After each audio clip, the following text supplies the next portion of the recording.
React ES6 Destructuring. Destructuring.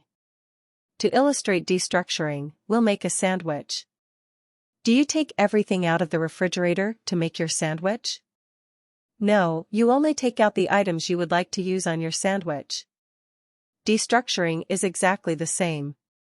We may have an array or object that we are working with, but we only need some of the items contained in these. Destructuring makes it easy to extract only what is needed. Please subscribe my YouTube channel and press BWLL icon for further notifications. Thanks. Destructing arrays.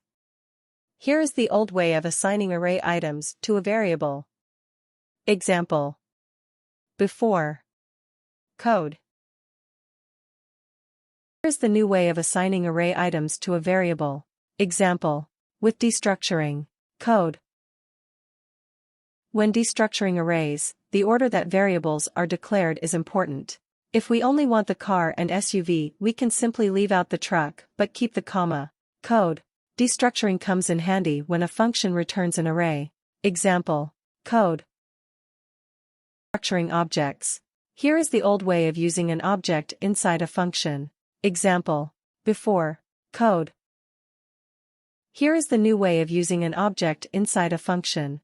Example. With destructuring. Code.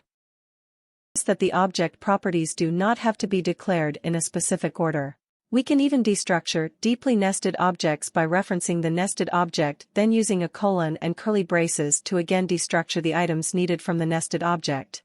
Please subscribe my YouTube channel and press bell icon for further notifications. Example. Code.